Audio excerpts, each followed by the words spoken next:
family mode. Good morning. This is Tom Staub. I've already had a couple of questions on this first slide saying, what's this about October 3rd on the slide, and that today's date is really the 19th of September. To clarify that, let me give you this is going to be a one-day tutorial at the SQTM conference out in San Diego. And what we've done is this is just a sample of what's going to be presented at that conference in the one-day tutorial. So if you'd like to attend, feel free. I'd love to have you. This is a really good course, and I just wanted to let you know when it was going to be out in San Diego. Okay. So let's get started. As you can see, the hotel is right on San Diego Bay, one of the most gorgeous bays around, and you will really enjoy this whole thing. Who am I? Well, I've got over 30 years experience in quality assurance testing, management, process improvement, and information technology. I've designed and implemented successful software quality assurance and testing processes at major companies. I'm listed in the International Who's Who of Information Technology, and I have a Master of Science degree in Quality Systems. So I've been doing this for a long time, and I really enjoyed this course because it allows me to help you to understand what a software quality assurance organization should look like and to make it successful in your company. Now, this definition is an old one. I'll be honest with you. It's by Val Feigenbaum, and Val is about from the 1960s, and at that time everything was called quality control. It was not called quality assurance. So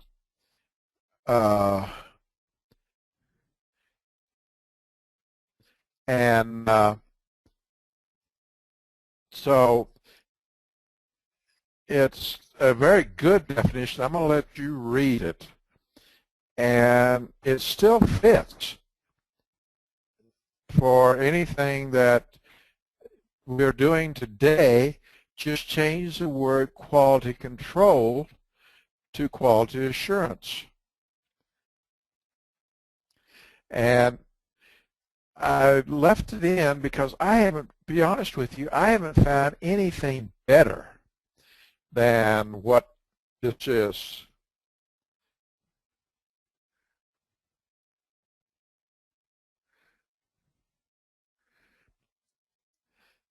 Okay, I'm having a problem with my screen changing on me, so if you'll just bear with me a minute.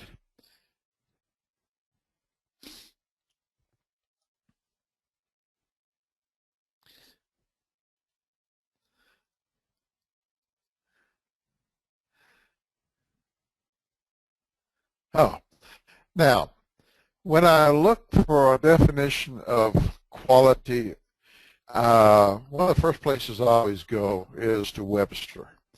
And I've got a Webster's Nuclear Dictionary, and they define quality as a degree of excellence.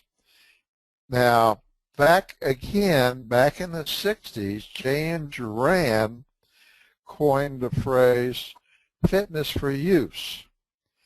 And what this means is, what he was meaning was fitness for the consumer's use, the fitness for your business partners' use, the people that are going to be using the systems that you're creating, that quality is fitness for their use. And W. Edwards Deming, again, an old master at the quality game, says you cannot test quality into a system that's already there. And what he means is that it has to be designed and built into the system, that no amount of testing is really going to change what we're doing. And so the quality is already built into it. Back in the 80s, Patrick Townsend wrote a book called Commit to Quality. And in that book, Patrick said that true quality is quality of fact plus quality of perception.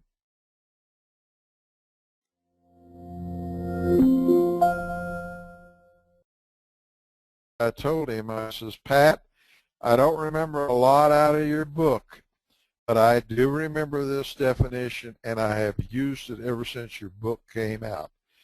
So just remember that we in the quality profession and testing tend to think of in terms of quality of fact. We forget the quality of perception, and that's how good our customers think the quality of our product really is. So, quality confusion. A lot of people think that conformance to requirements equates to fitness of use. It doesn't. You can conform to requirements because, as we all know, a lot of times the requirements are incomplete. They really don't show what needs to be built into the system. So if you go back to Duran's definition of fitness for use as what is it fit for the customer's use, then you're going to look at this and say, oh, conformance to requirements should equate to fitness for use. Well, it doesn't, because not all the requirements are there, and not all of the requirements are good requirements. So what's the next quality confusion?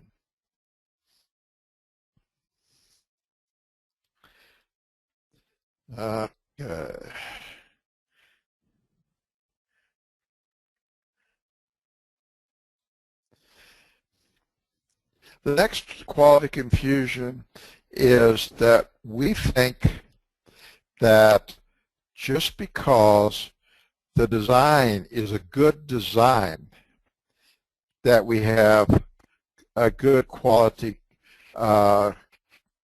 product. It's quality of conformance. So it conforms to what we really want the quality to be, and that's not the case. Absence of vocal dissatisfaction is often confused as fitness for use. Well, if the customer doesn't vocalize their dissatisfaction, then I must be doing it right, and it must be fit for use.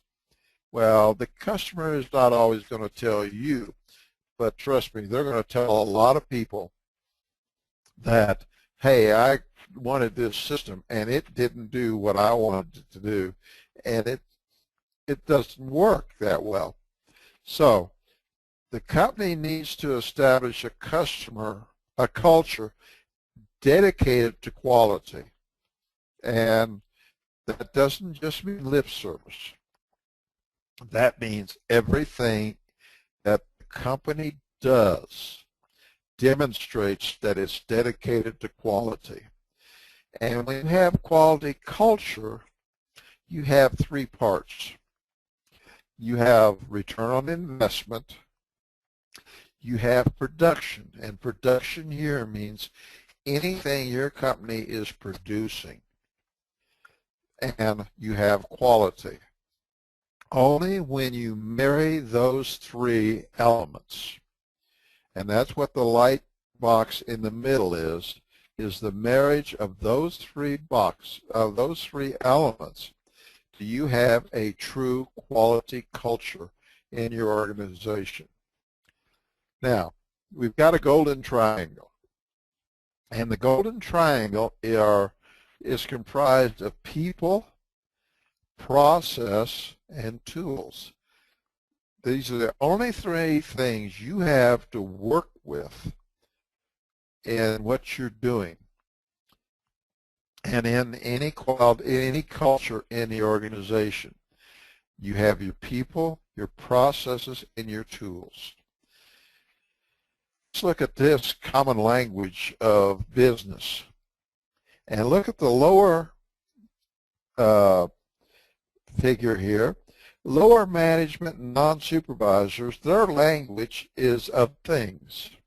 They're concerned with producing things. And so that is their biggest concern. That's what they talk about, is how much production did I get out? How many sales did I have? What's my marketing figures for this month? So they're talking things.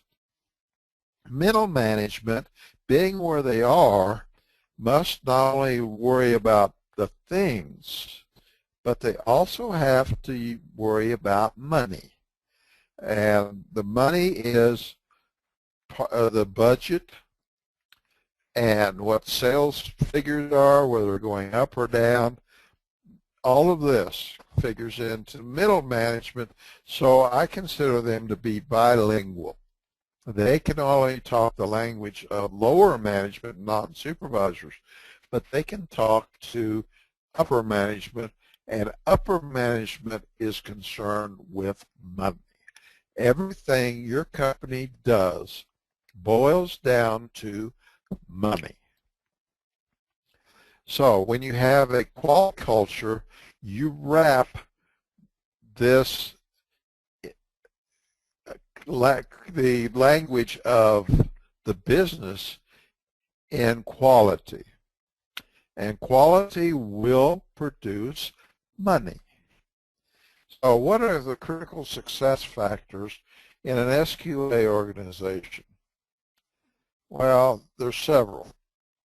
One is organizational placement. And we'll talk about this in just a little bit, that the placement of the SQA organization is critical to the success. It has to be independent. It cannot report to the production people. It cannot report to development.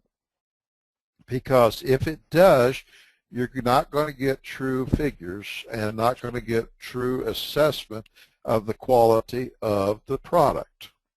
It must be professional.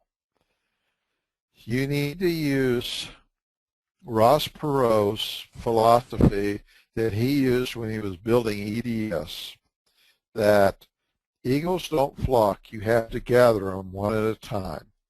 And so you go out and build this organization with the most professional people you can find for the job that you want to accomplish. You need standardized processes. I don't care how professional your people are, you need to keep them well trained. You need to have standardized processes for them to work within. And that's going to help you in a lot of ways. And you need to give them a career ladder. If you're spending all of this time developing a professional, well-trained staff, you want to keep them. And the only way you're going to keep them is for them to have a career ladder that they can move up within the organization, that they see advancement ahead of them. So one of the things that we look at is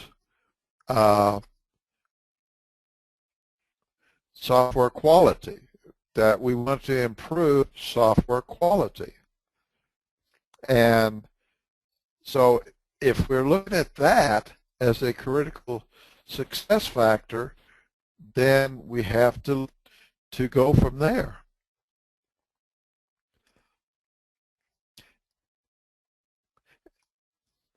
What's another critical success factor? Uh, can you go back to the previous slide for a second? Yeah, I can go back.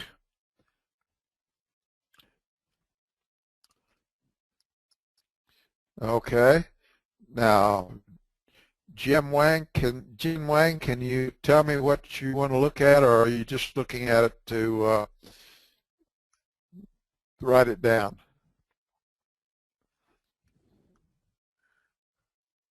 Okay. Let's go on. So, if software improves software quality, thank you, Jen. I got it. If software quality improves software quality is one of the critical success factors, then customer relations is another one. How are we relating to our customers, and how are we relating to our stakeholders? And the stakeholder is not necessarily the customer. In an indirect way they are, but your customer is the one that said, I want this system.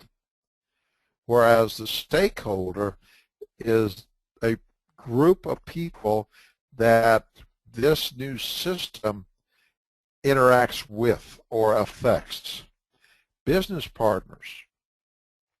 The business partners can be the finance.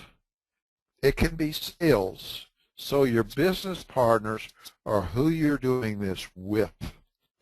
So, and you always need a return on investment. And this return on investment, you have to get it almost immediately. If you're working this thing right, you're going to get a return on investment immediately to show management that you are improving the whole thing. Now, what I've found is that we can usually get a 1 or 2% return on investment within the first year. And then we get about at least a 10% return on investment within about 4 or 5 years. So you want to be able to show that return on investment immediately so that basically management will let you keep going what you're doing. And you want to improve the business value. So what is the value of this system on the business? So let's look at cost of quality. And the cost of quality was developed by Crosby, again, back in the 80s. And he decided that there were 4 elements to the cost of quality in every system, that these 4 elements contribute to the cost of quality. Development cost, appraisal cost, prevention cost, and failure cost.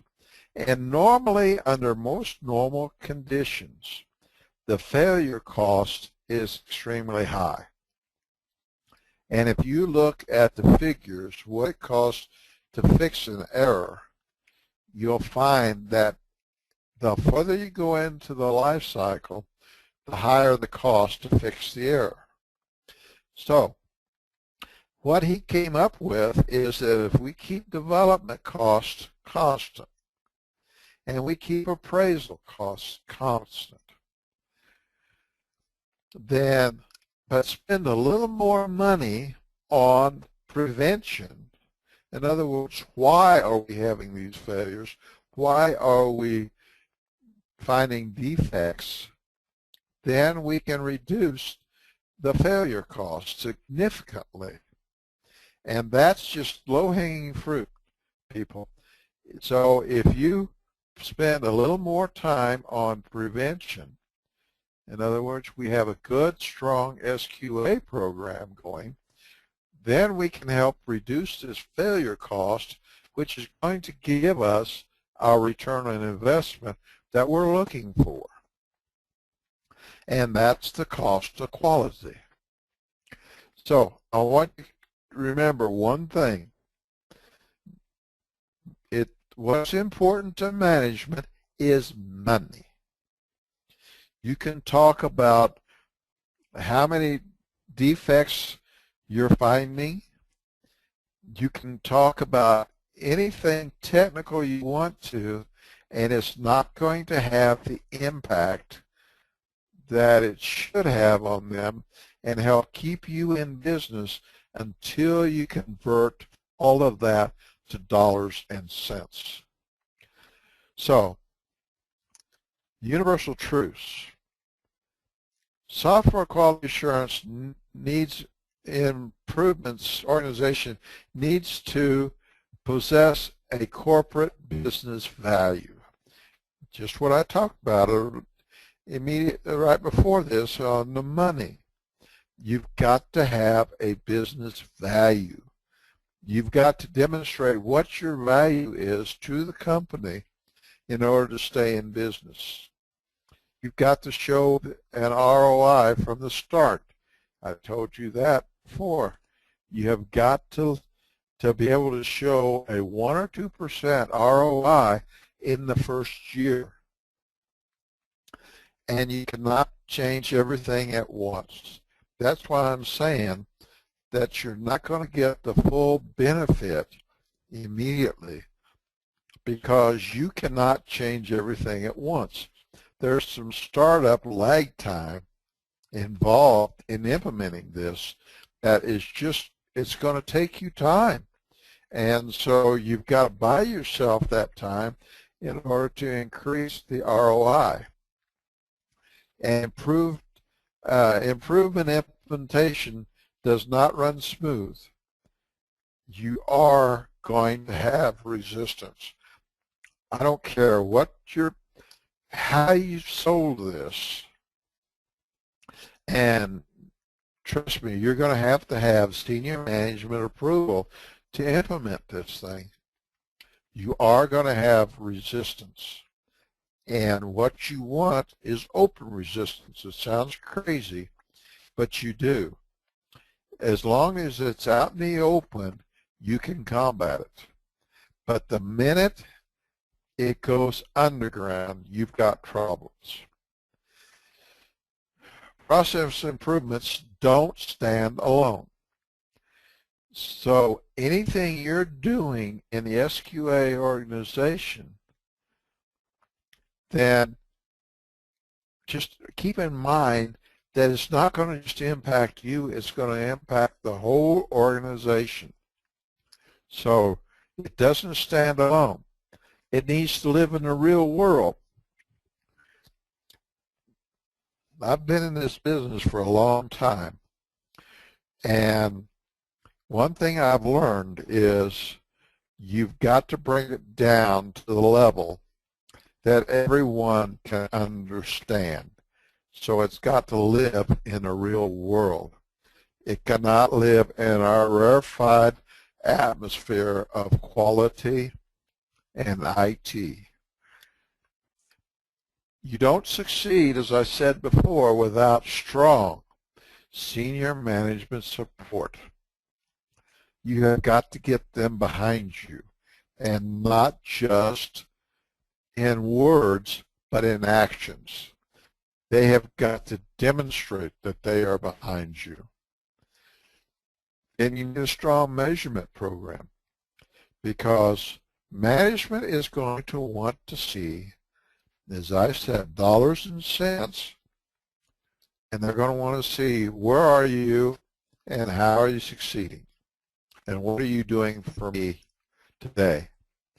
And it should support the process improvement cycle. What's the process improvement cycle? It is where you look at what you're doing, you analyze where you want to go, compare it to where you are, make the improvements, and then reevaluate it. So let's say we're going to be implementing the software quality assurance organization. It should report to the CEO, COO. Now that is imperative, and we're going to talk about that in a little more detail in a minute. But just keep in mind that ideally, it should report to these people. And why? One, it gets the notice that you want and the support, but also it's independent. When it reports there, it's independent. It should have a career ladder, provide advancement potential, which we talked about a little bit before. Allow flexible use of resources. When you've got this organization established and it's independent, and you can move the resources to where you want them, you're going to be able to move them to where the most critical need for those resources are. You want to have retention, and you want to improve the training on these people that are in your organization. And that's going to include cross-training within the different functions also. So let's look at where we are. On this organization chart, you notice I have it as a line organization on the same level as sales, marketing, and IT. Now, realistically, you probably won't get it there. For some reason, senior management does not like putting this as a line organization. But what I have found is that they will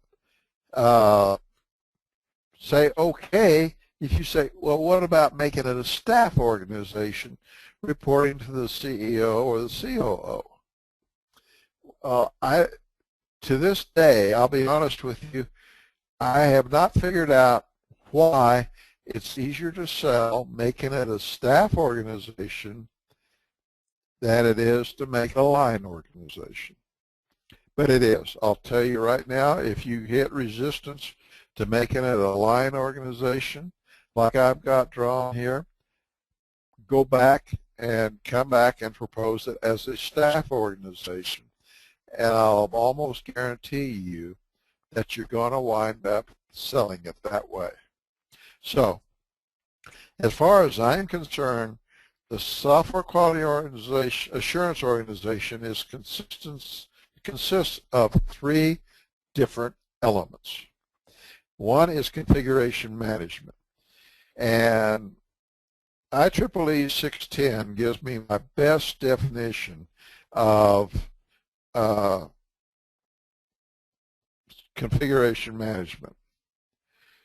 So it's a discipline applying a technical and administrative directives for and surveillance of what your configuration items. Somebody, Kevin? Yes, I'll be happy. Staff organization. A staff organization is, okay, I'm going to go back to the previous slide if you don't mind. I think I can explain it a little better. Kevin, if you will look at the organization chart when I bring it up in a second, a staff organization has a dotted line out of like the CEO, COO's box. It doesn't have a flat, solid line. So it reports to that organization, but it is not a solid line on the organization chart. Did that answer your question, Kevin, or do you need some more clarification?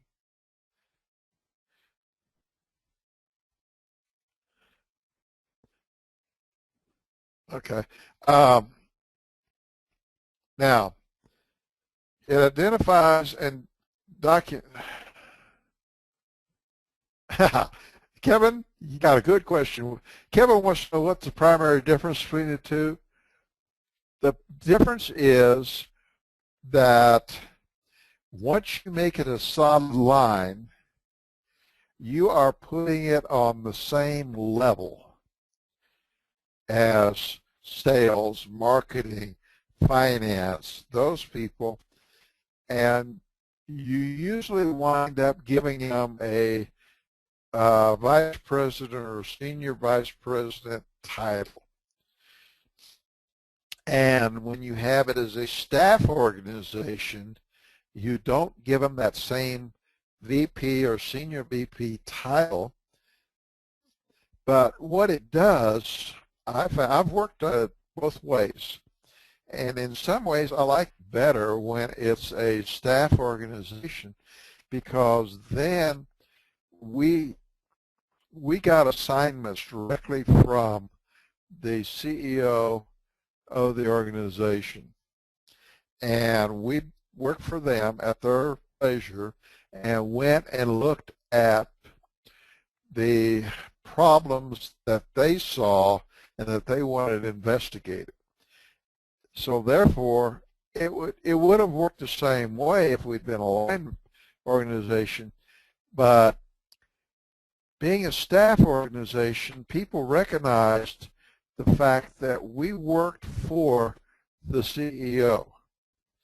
And in some ways, it gave us more power, and I hate to use that word in this case, but it gave us more flexibility and abilities to look at things because people knew we were working for the CEO in a staff organization. Okay, thanks. Okay. Now, configuration management identifies and documents the functional characteristics of a configuration item. What's a configuration item? Your requirements are a configuration item. Your approved requirements, your approved designs are a configuration item.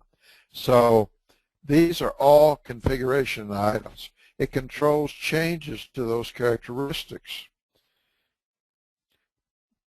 Now, one of the things that I have been working with lately is, and I'll be giving a presentation out in San Diego on Wednesday, is on incorporating cybersecurity into our current testing operations. Well, one of the things I found is that some of the companies that are having severe penetration problems on cybersecurity is because they are running old security software. Configuration management will help with that. And you record and report change, processing, and implementation status. In other words, configuration management will not allow things to be implemented until all the configuration items are in agreement. They're the ones that know if you've got multiple problem reports out being worked, and therefore they are the ones that are the gatekeepers to make sure that changes made on one problem report do not affect others, and that we don't wind up with a big mess on our hands. And they verify compliance with specified requirements. So remember that every CM process is unique. They have to fit your culture, your corporate culture. So you want them to be unique to your organization, and this is one case where one size doesn't fit all.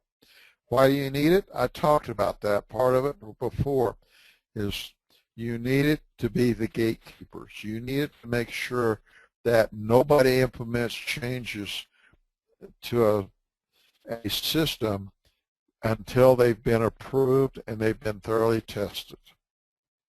And they're the ones, too, they'll tell you, whoops, your cybersecurity software is out of date.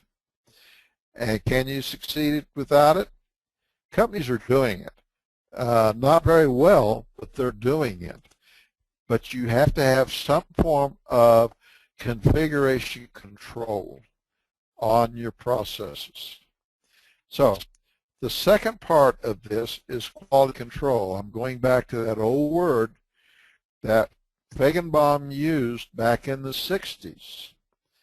But let's just look at what quality control really is. It's focused on products. It's not focused on processes. It's focused on product. The goal is defect detection and identification. And some of the common QC functions are test planning, software testing, reviews, inspections, and checklists. Does this sound familiar? This is our current testing organization that some companies are calling quality assurance. And I'm going to show you in a minute why that nomenclature is wrong. But it sounds better than saying quality control. Now, you all are familiar with a production process where things go down a line and you have inspections. Your car, that's when it's being built, goes down a production line. And they have got quality control inspections throughout that whole production line. Well, that's what our testing organization is doing, is we're those quality control inspections. We plan our tests. We have our software testing. We set out on reviews. We set out on inspections. And we've got checklists. So what companies are now calling quality assurance are really quality control. So let's look at the third part of this puzzle, this organization, and its quality assurance. What truly is quality assurance? And they look at processes. That's their whole thing, is they're looking at processes. They're defining processes. They're deploying processes. They're looking to continuously improve processes. And their goal is defect prevention, not defect detection. So they're looking at the prevention of defects. And they are looking to audit. How do they do that? They audit. They go in and see, do we really have a quality product going on? They are facilitators. They help management and other organizations improve their processes, therefore to improve their quality. They're educators. They're there to educate the people in the organization, within their own part of the organization, and others of quality defect prevention. How do we do this? How do we improve the quality of our product? And so they're looking at quality improvement. They're analysts. A good quality assurance person is truly an analyst. They take a problem and they solve that problem. And in doing so, they have to analyze, and they have measurements. So the quality assurance team is defect detection. They have testing, defect analysis, quality assurance, defect analysis, defect prevention, quality assurance, process improvement, quality assurance, configuration management, improved quality, customer relations, business values, and ROI, and they are consultants. The testers are consultants too. It's not just the quality assurance people, but configuration management people and the testing people are consultants to the organization when it comes to quality. Now, I'm very quickly going to go over something that I'm going to spend a lot of time on in the tutorial. And I had one of the participants one time tell me after we got through that this part of the course was worth the price he paid for the whole tutorial. We're going to talk about quality factors and quality criteria. We're using them, but I found that most organizations don't understand them. They're using them, they're using the words, they think they know what they mean, but they don't understand them. There are 11 quality factors, and each quality factor is supported by 23 quality criteria. So what this means is that the 11 factors can be broken down into multiple quality characteristic criteria that supports them. And every quality factor has an associated cost. And people don't understand that, so they go in and they figure, okay, I want reliability, I want maintainability, and I want this, and I want that. And they don't realize that every time they pick one of these without knowing what they're really looking at, there is an associated cost with that. So you have to decide which quality factors and characteristics apply to a particular project. Which ones reduce risk over the life of the project, and which gives you the best ROI. So you go into this picking your quality factors with supporting quality criteria with open eyes, knowing exactly what you're doing, and you document them in the QA plan. So what are the quality factors? We all know these. I call them the isms, the illities.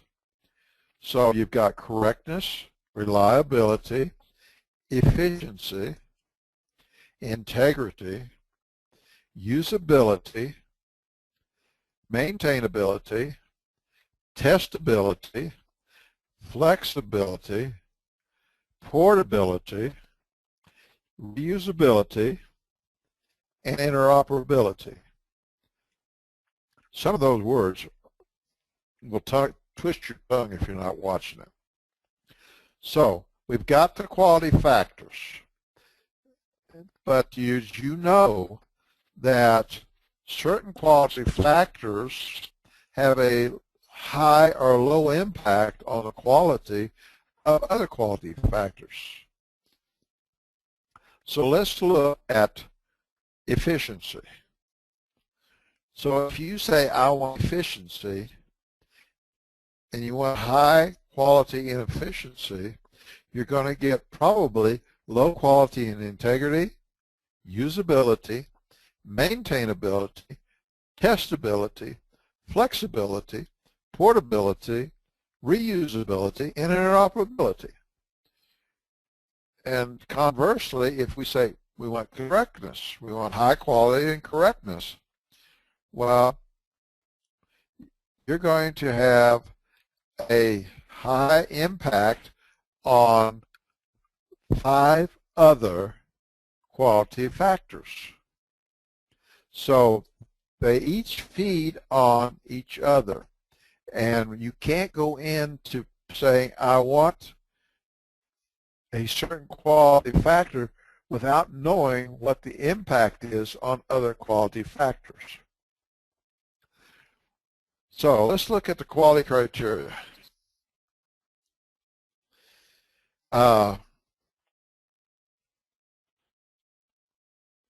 We've got traceability. And traceability means that we can trace it into a back to the requirements.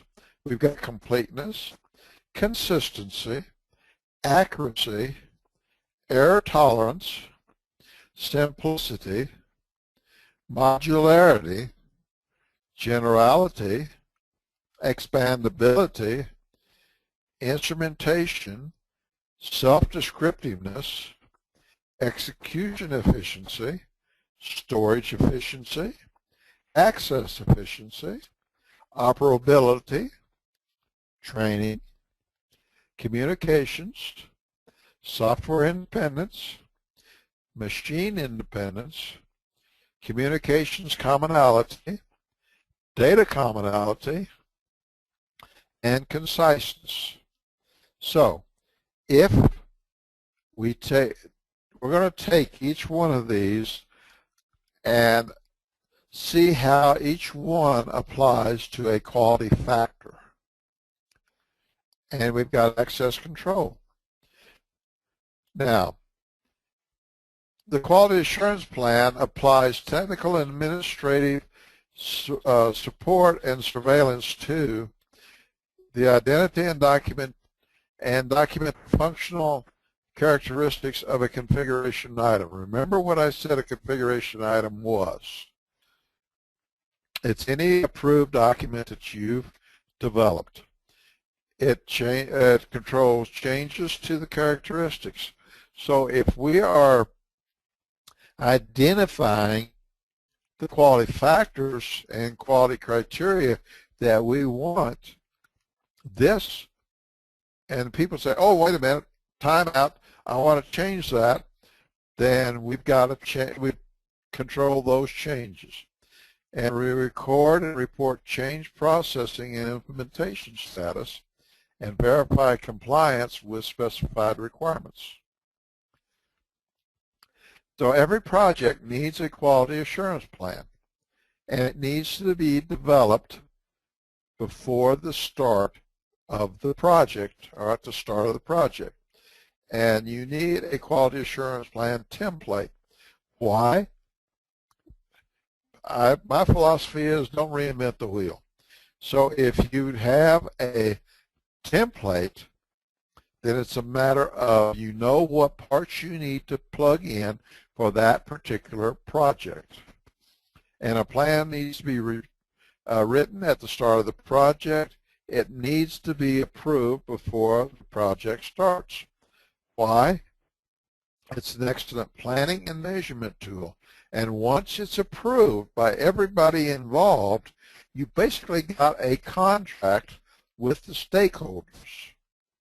They know before the start of the project what the quality assurance plan is going to be.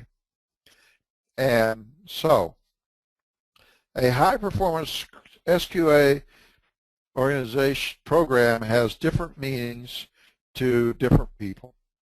Success requires proper infrastructure and governance. You can't succeed without the infrastructure and the governance in place to manage this thing. And you need to define your expectations. You can't go into it without knowing where you want to go and why you want to go there. And you've got to be able to articulate and document them to senior management for their approval. And you want to base improvements on documented data. There is no way that you can just go in and say, I think we need to do this. And why? Well, my experience tells me we need to do it. That won't fly. I'll tell you right now, that won't fly. And you have to have detailed planning and implementation.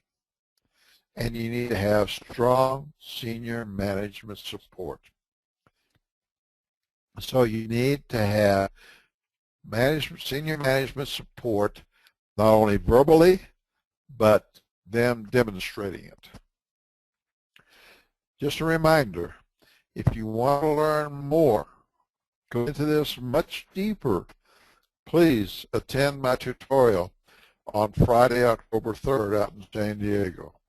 I'd love to see you. I enjoy talking to people about this, and we usually have some pretty good open discussions on what works, what doesn't work, and the people actually bring the real-world problems to the tutorial. If you come up with a question that after we get off the line here and want to contact me, feel free. This is my email address. So I'd like to hear from you, and I appreciate your time and attendance, and hope to see you in San Diego. Thank you. Anybody else got any questions?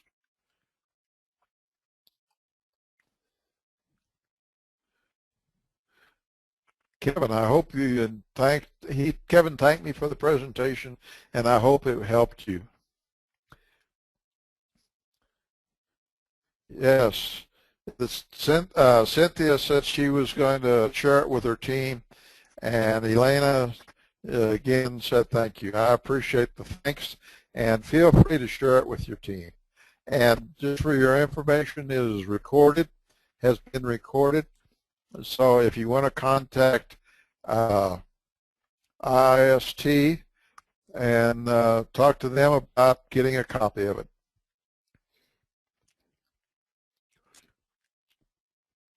Okay. I appreciate all the comments that are coming in.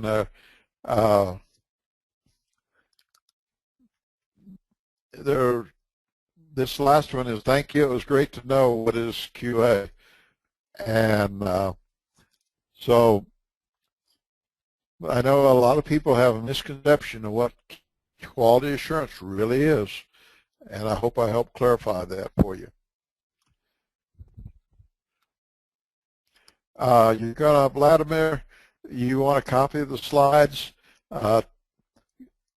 Go in and talk to IIST. They can tell you whether they can share the slides or share the recording. So that's your best way to get the slides. So talk to you later. Thank you.